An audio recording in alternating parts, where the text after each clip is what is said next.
Hello, hello, hello, hello. That's my song I made up for today.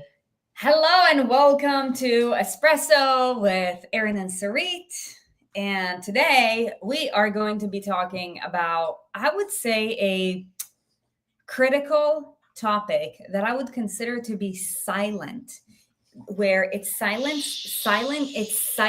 holds Silent but deadly. most people back because it is normally the root of the problem, not the symptom.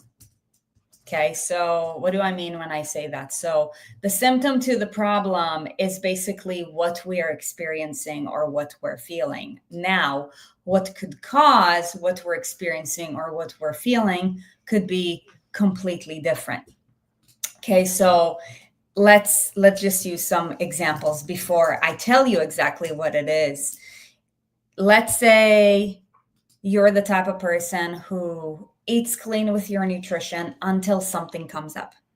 And then for some reason you tend to fall off. Or maybe you do good when you do good. That's how people say I do good. I do good. I do good when I'm home, but then when I'm around people or when I travel, then, I don't do so well. And I'm like, okay, well, what does not so well mean? I eat pretty healthy most of the time. Or I love this one.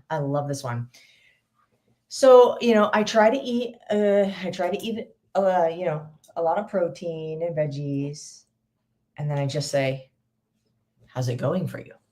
Well, like the I try to is like, it's like how I wish I were, but it like sounds better than it really is. Mhm. I try to eat, pretty clean during the week. Do you? No. Okay, great. I try when things are easy. When all the stars are aligned, when I don't have too much on my plate, which is never. I would love to know from those of you who are here with us, what things tend to knock you off when they do?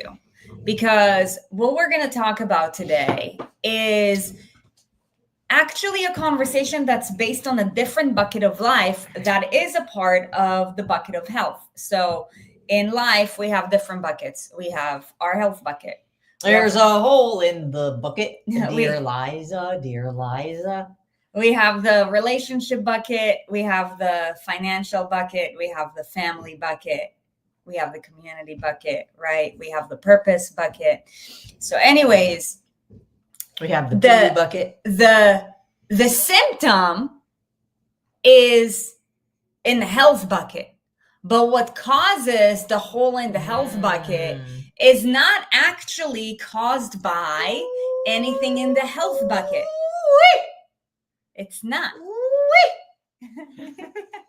Stop it. I really want to smile and laugh, you guys, but I have like a cut on the side of my mouth that really hurts.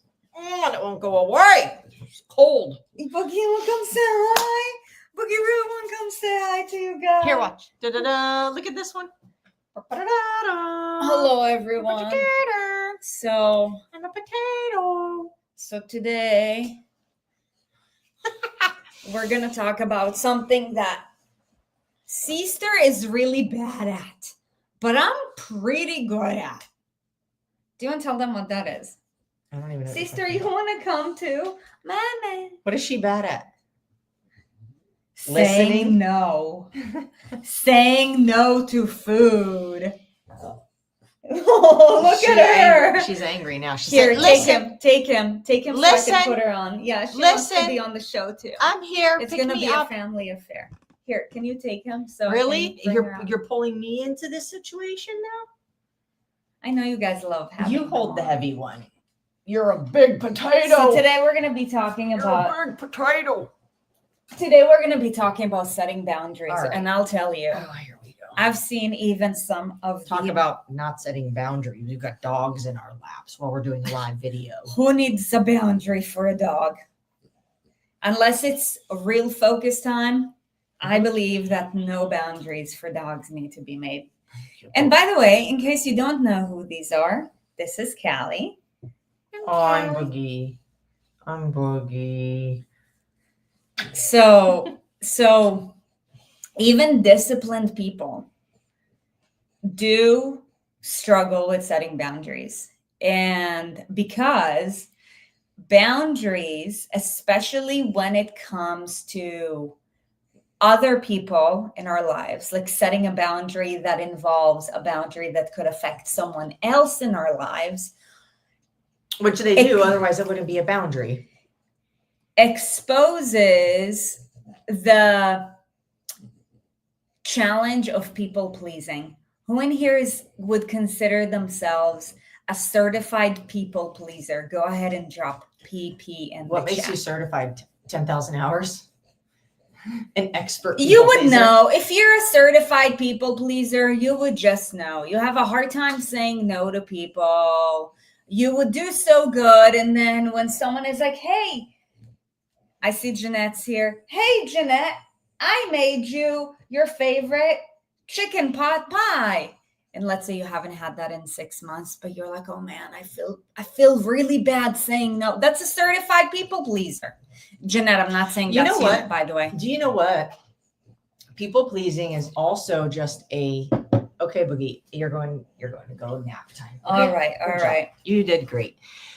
People pleasing, I would say, is also a symptom of not knowing how to manage your own personal discomfort.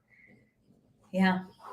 Because the reason you don't want to say no to somebody is because how you are going to feel about how they feel, and it makes you uncomfortable to make them uncomfortable, but you're assuming they're going to be whatever they're going to be. You're assuming they're going to be uncomfortable. You're assuming they're going to be offended. You're assuming, and whatever you're assuming is how you would respond.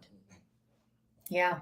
Yeah. So, okay. I'm seeing some PPs in the chat. Hello, Nicole. Hello, Sherlyn. Hello, Angela. Hello, Alan, Lisa. Great to see you guys. So for those of you guys who have any form of, people pleaser, whether it's the past version of you, whether it's the current version of you, whether you're a certified people pleaser, what are some of the things, or a recovering people pleaser? What are some of the things that you have a more challenging time with? I'll tell you, I feel like most people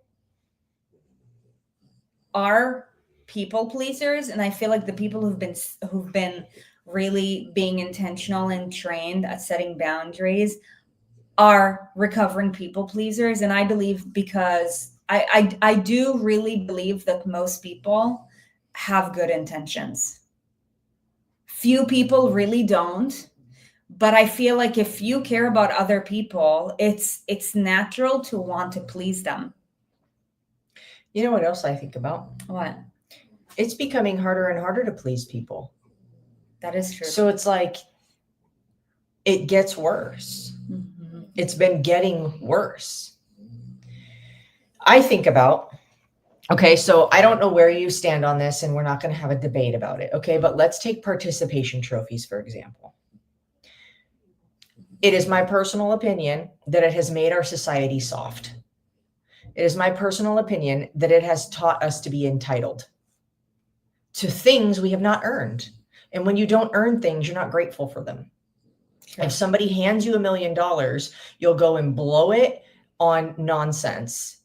If you earn $1 million, you are going to think about and treat that money very differently. Mm-hmm. If you're handed a trophy, good job, congratulations, you're a winner, but you didn't earn it, you actually still don't feel like a winner inside, mm-hmm. because you didn't earn it, and you know you didn't earn it. But it's like, oh, but I deserve it because I showed up. Who the fuck cares? That was totally inside my brain, and it came out my mouth fully. Okay. This is what I say. Like, this is the conversation I have to myself, though, is like, Erin, you can wake up and get out of bed, which means you showed up, like you're here. Ta-da.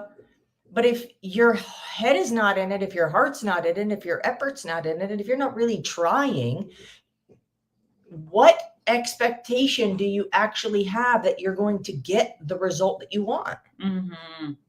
So good. Now, if people just hand you things all your life, you create and build this expectation that people are going to hand you things. And then when they don't, you're offended and it's like something's wrong. I'm not saying you, I don't know whoever your specific life, I don't know. But I'm saying in general, I believe the era of the participation trophy as just like a blanket concept has made our society softer, more easily offended, more entitled, and like not prepared for adversity or for things to go wrong or sideways or unexpected. And it doesn't really set us up to succeed in reality. And I do also believe that it is no wonder why depression is like at an all-time highest, because I do believe that confronting the pain of struggle and the pain of failure allows us to appreciate the little things even more. Like, for example, when we used to live in Florida and it used to be 80 degrees all the time, and I would bitch and moan about how hot and humid it is all the time, I never had a need to appreciate a blanket. Where now, when in the morning it's like 30 degrees and I'm drinking a cup of coffee and like the vent is on and the heater is on and I have my hoodie up, I'm like, man, like this morning, one of the things I said I'm grateful for is I'm grateful for a warm blanket, right? It's like you don't appreciate the little things in life. And this is for me too. I believe it's for all of us until we go through struggle. And this is the entire premises of Viktor Frankl's book, Man's Search for Meaning. Man's Search for Meaning. Exactly. Having something meaningful to struggle about. So to struggle about? You mean to make it through the struggle? To make it through the struggle. So the whole point of this rabbit hole that we went down is to say it's easier to be tempted to please people, but it's such a weird thing because people are becoming actually more difficult to please. And so that it like because look, if you care about people, I don't believe anybody wakes up, maybe some weird, sick, twisted people.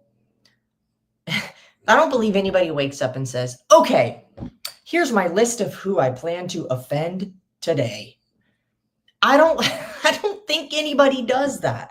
I don't think anybody wakes up and says, who can I piss off today? Who can I be an a-hole to today? Whose life can I ruin today? I truly do not believe that anybody wakes up doing that. Mm-hmm. I believe that the most authentic people are also seen as the rudest, most selfish or arrogant or whatever you want to call it, people.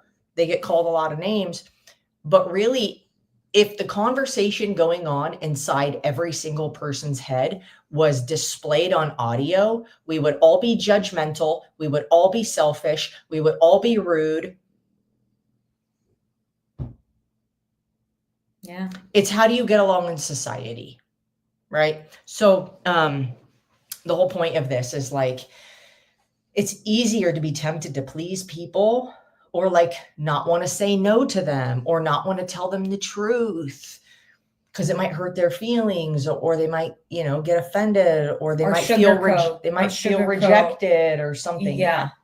And if you care about people, of course, you don't want to make somebody feel like that. But at the end of the day, it's like, knowing the difference between what you're in control of and what you're not. So I'm not in control of how people respond to my answers. If somebody says, hey, do you want this brownie? And I say, no, thank you. And they're like, oh my God, you're so mean. I'm going to go cry myself to sleep.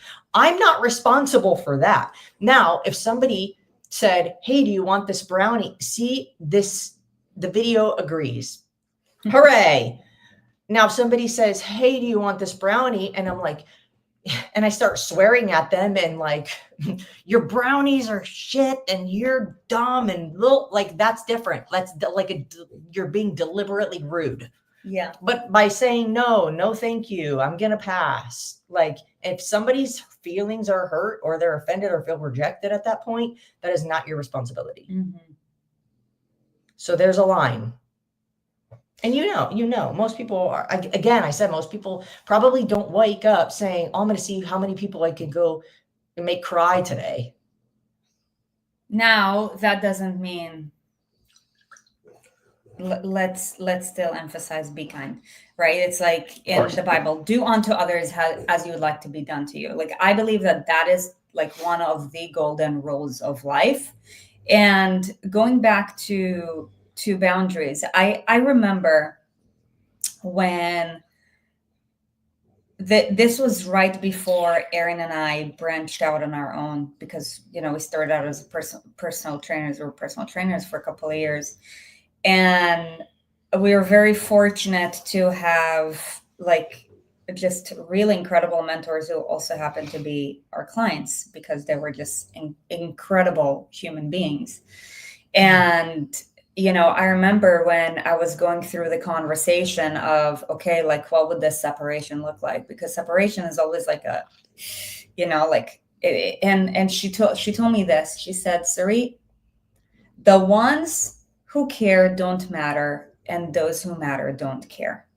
Mm-hmm. And I've seen this like it's like, I know now on social media, there's a lot of like quote posts. So I've seen that a couple of times, and maybe you guys have heard it. And I don't know who this quote came from, but I'm like, this is so true. And here's why. Like, I'll tell you, Erin and I, we are very fortunate to have figured out this whole game of self-care, high performance, self-integrity at an earlier age in life. And our intention, and the reason why we do these espressos, why we create our community and we do all of our programs and all of that, is because our intention is to bless others with that as well, because we believe that is truly the ticket to freedom, right? Like Erin was talking, this trophy era, like, is it any wonder why people who want to get in great shape are like, oh yeah, I'm going to get this surgery,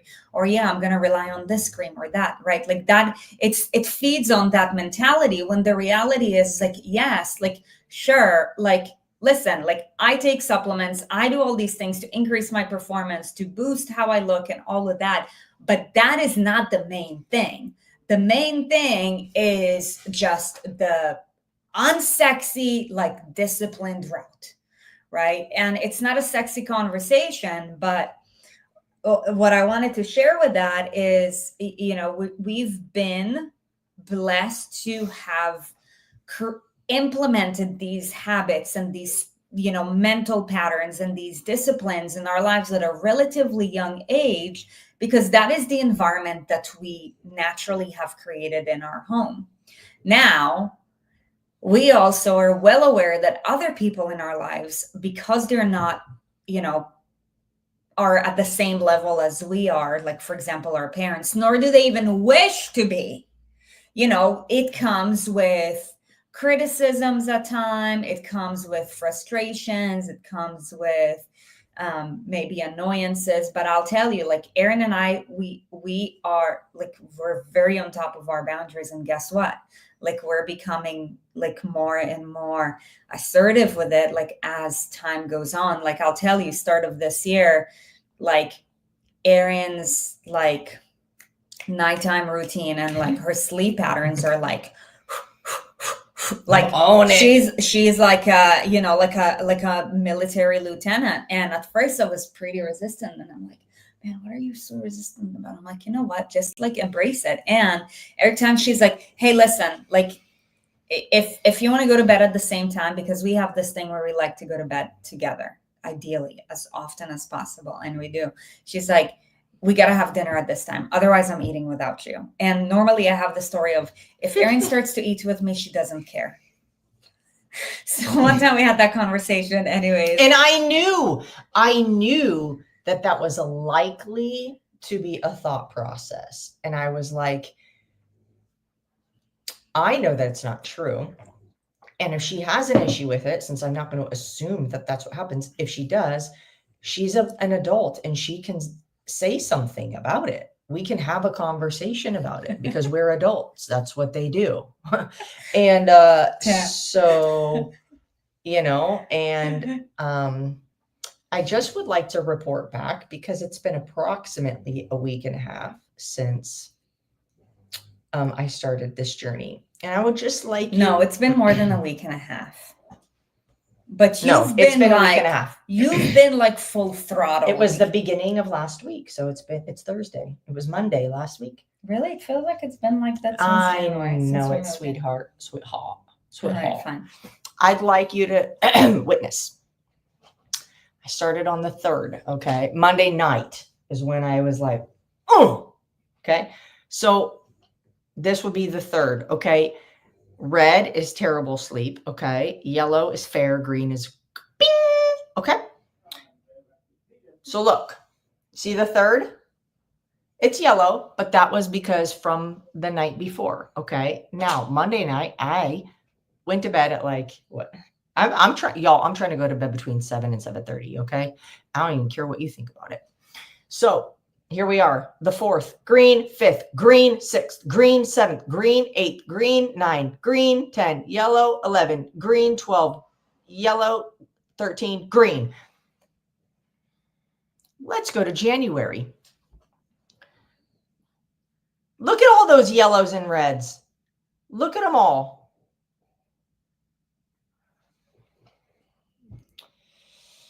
December face again, then. I'm just saying. So at Look how first, few greens I had here. So let me tell them about how, like, at first I'm like, oh, the proof is in the pudding, baby. You know, like at first there was a little bit of resistance, and I believe that anytime you set a boundary in your household, in your life, there is a little bit of resistance. Why? Because we're people, and people don't like change. Or when change happens, that you're not the one that made the change. Like, does that mean that she's now okay eating dinner without me, or that she wants to go to bed? And I'm like, no. I'm like, bitch, you better keep up with it, or you be gone. Like, not be gone out of the house, but you know, like, just being brutally honest with myself. I'm like, better keep up with the pace, or like, she gonna do her own thing. Look, right? Suri is like, we're having a baby. I'm getting pregnant this year. Okay.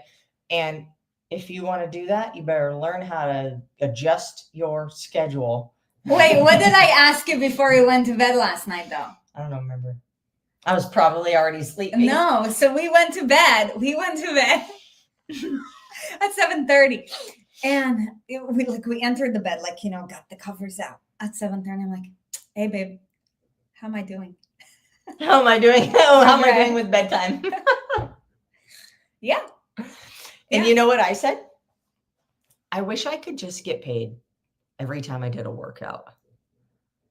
And then like 2 minutes later, we're laying in the dark. We're laying in the dark, mind you.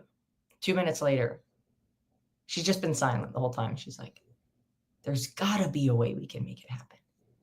She's like, workoutwithaaron.com, and people can just pay a subscription to do workouts. Okay, wait, question for you guys. If this was to be created, and no, this is not something we're focusing on right now. She's like, how many workouts would you do per month? How much would you want to make? How many workouts would you do? So we're like literally going through this, and I'm like, I would do like 2 workouts a day. I'm like, a morning session and a late afternoon. I'm like, I bet that people will join your subscription to watch you work out, and like the value proposition is, you watch me work out whenever you want. You get access to all of that, and you also get access to my programming. I send you all my workouts. So we're not doing it right now. We're not doing it right now. I'm buying the website right now. But I want to know, would any of you guys be interested? Because I told her, I'm like, I guarantee you some people are going to be. She's like, I can think of 20 people right now. And she named 3. And I'm like, where are the other 17? No, I'm like, I totally feel like Sherlyn would be a yes. Tam, I feel like maybe. Listen, some people would watch it like it's a TV show. Yeah, right. Because Erin Because is I'm not- really entertaining. 'Cause And listen. she works out really well. Listen, let me be very clear. I will not do these workouts as a class. I am not teaching anybody how to work See, out. Jeanette's interested. I'm not teaching anybody how to work out. I'm not going over a form or anything like that. I'm literally just like, all right, here's the workout today. Okay. And then I'm just going to bring the camera around with me and I'll talk to you, but I'm not going to instruct you. I'm not going to 3, 2, 1, go you. You are watching me do a workout. See, Jeanette is, Sherlyn is. I told you. I love watching Erin working out. I'm like, babe, you kidding me? Like, yeah. What was that one song? Which one? My Cinema. My Cinema. My Cinema. It's by Marshmallow, I think. Anyways, so some people would watch it like a TV show and some people would watch it and they would like follow the workouts, but like you'd already have to kind of know what you're doing because I'm not giving any like instruction or like examples. I'm just going for it. And that's it. Some people would watch it like it's a soap opera, like an episode of. You will make it like some workouts are going to be like an action movie. On Valentine's Day, I'm going to bring a rose. No, like today's workout, you did it like an action movie. It's like you kind of just. Oh yeah, I smashed it. But I want to see actually scores. But yesterday's workout was totally drama. What was yesterday's? Oh, the snatches. You got frustrated. You like Erin's like she will tell you yesterday like all of her emotions. Yesterday was a lot. We did snatches, then we did back squats. Then we did air bike, 1,014 rounds of air bike. Rochelle loved watching you play soccer. Do you ever play soccer? Oh yeah, were we in high school? It was high school. We were in high school together. I only played soccer for 1 year. Maybe we were in middle school also. Anyways, back to boundaries. Back to this workout. Look at.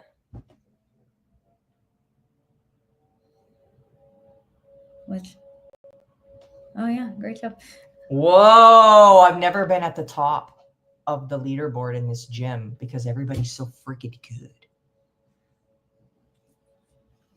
That workout. By the way, if you want to know what me. programming we're doing, it's the Underground Training Club, and it's like really, I'm not doing Underground Training Club. It's the same style. Oh yeah. It's the Underground Training Club, and it's by Mayhem, and Rich Froning is like the. But I made my own strength program because I want to be able to squat the amount of weight my legs look like they could. Yeah. Okay, we've gone way off topic. Going back to this boundaries. So, like again, it all started with the. Obviously, when Erin set the sleep boundary and video. I saw the change, I was like, oh, emotions. Ah! Hi, honey, I know. But the reality is that every time you set a boundary with any person, there will be resistance. Like, trust me, like with my parents, it's been such an evolution. It's been such an evolution. At first, I feel like because I've had to grow into compassion in my life, yes, I did. Oh.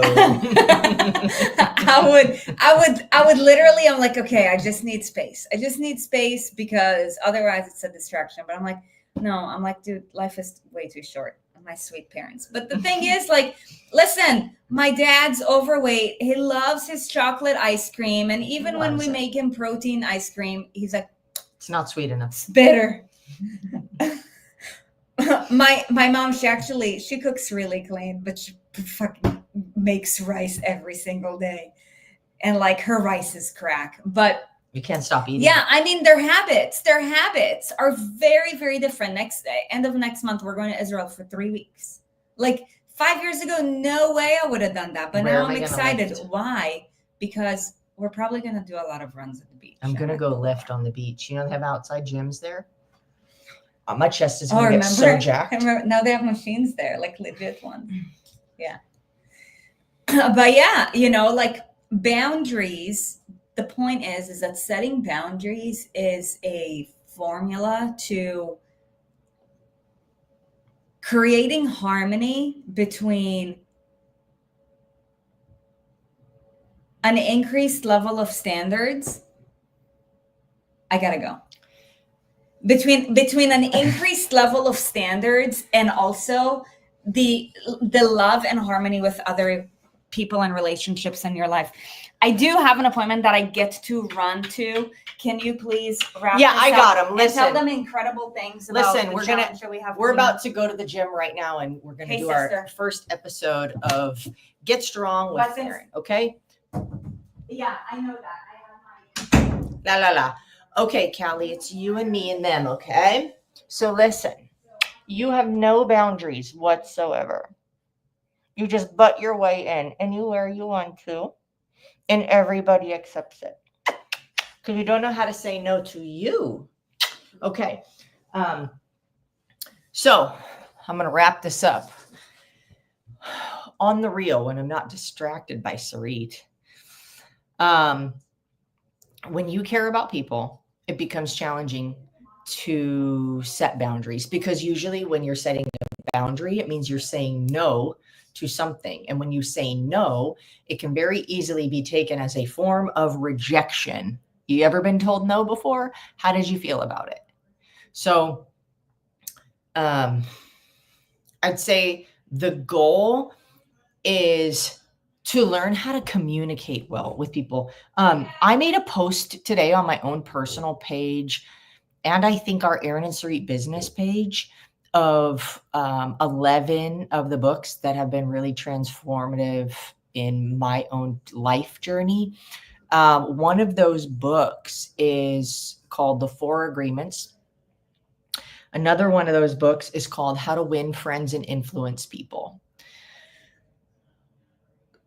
The 4 agreements, the thing that came to my mind, and one of the agreements is to not be easily offended, like to not take things personally. That's what it says. Don't take things personally. That's number one. The thing that is great about How to Win Friends and Influence People is about communication style, about how to relate to people. And when you can communicate well, you can get your message across without somebody feeling hurt or offended, unless they're just completely unreasonable, which again, remember, like, you don't have control over everybody's response to you. But if you learn how to communicate, I think there was a video that Sarit and I did on like 10 ways to say no to desserts or something like that. And it was really fun. We went back and forth on them. But you know, when somebody, let me think about I want to think about an example of something recent, and like, how did I communicate? Well, the whole bedtime thing, you know, for one, if you have an orange and you squeeze the orange, what comes out? Orange juice. Okay. So whatever's inside of you, when you feel any kind of, like, you're making some kind of change, or you feel some kind of pressure, you don't want to make somebody feel a certain way, you're being squeezed, and whatever's in you is going to come out of you. So if you're very genuine and caring as a person, and you're not being in a state of judgment, we all have our moments where we are judgmental. I don't think there's any way around it if you're a human. But if you're aware of yourself, then you can know when it's happening.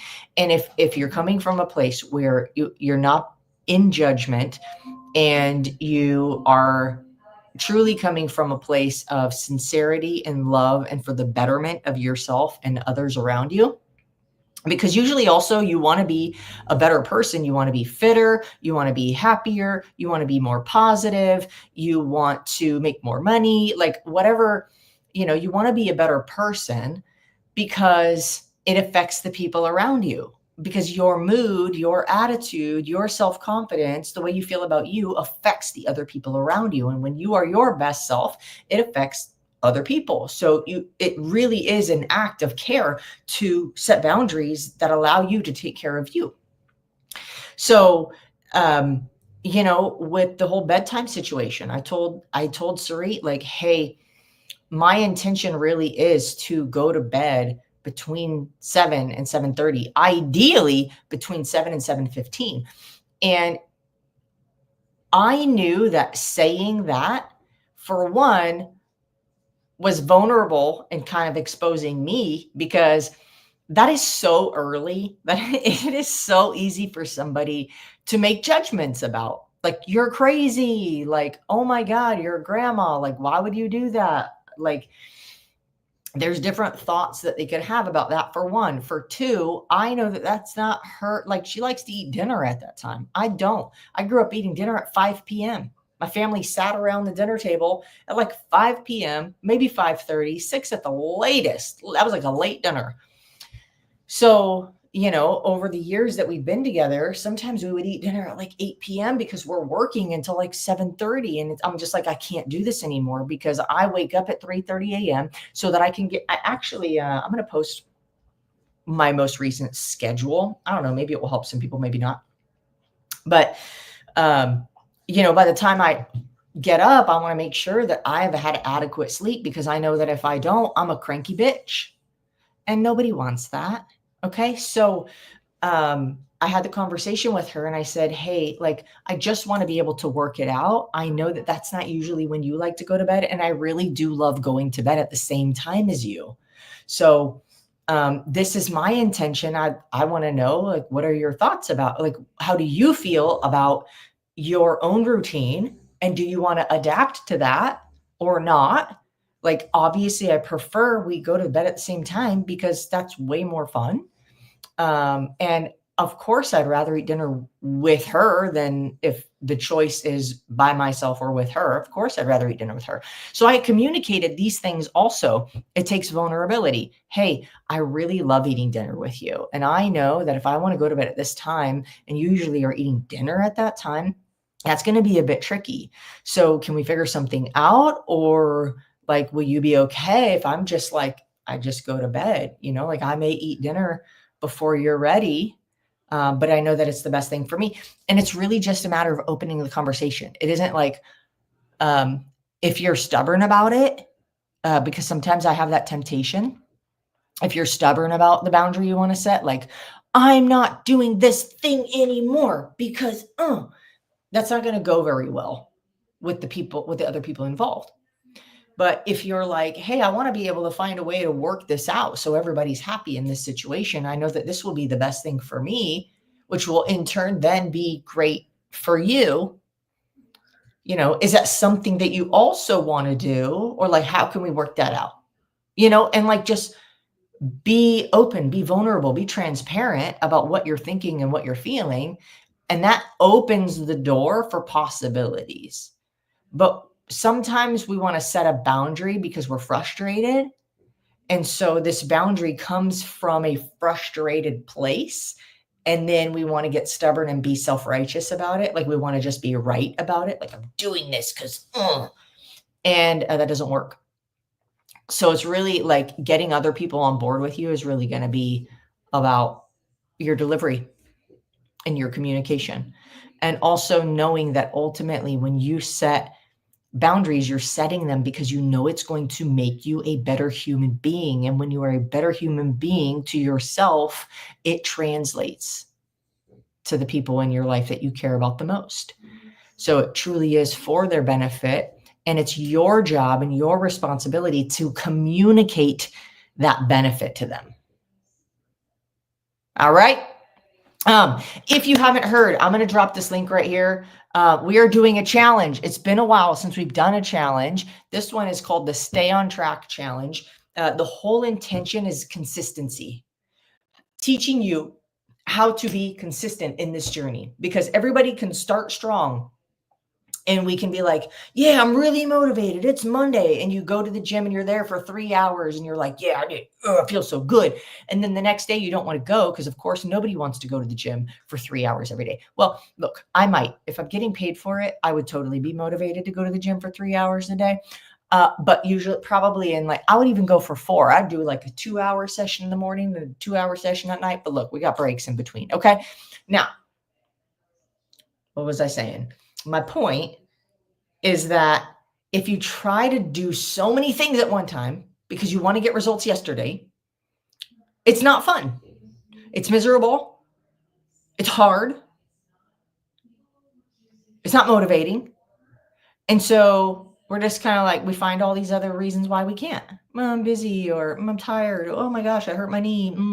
And so then we're like, we just completely stop. And that definitely doesn't get us going in the right direction. So the whole goal of this challenge is how, when we get on track, we stay on track. And when we fall off track, how fast can we get back on? Okay.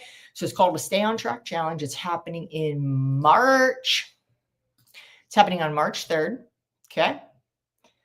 And I'm going to send you the registration page. Okay. So there was a couple of, if you've already signed up for this, I know several people already think that they have signed up, but we had a little glitch in the system. Okay. So, I think Simone, Jeanette, those are the 2 people that come to my mind right now that I saw your names come through because you started the process. You entered your email and your number. The challenge is $6.99. So the next step after that, the page was really weird.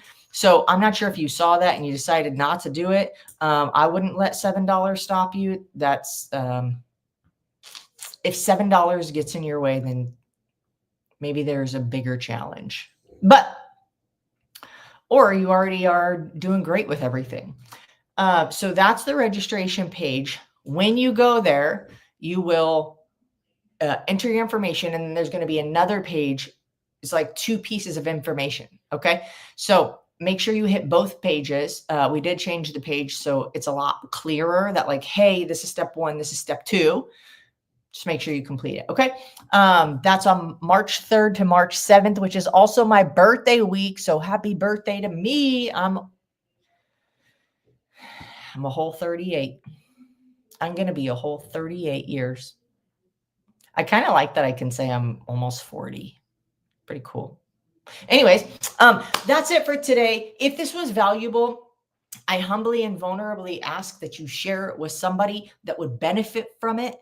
That would either be entertained or really get use out of the information. And if the information that they really want to get is about setting boundaries, let them know we went off track a little bit, but we'll catch up and it'll be a great video for them to watch. Okay.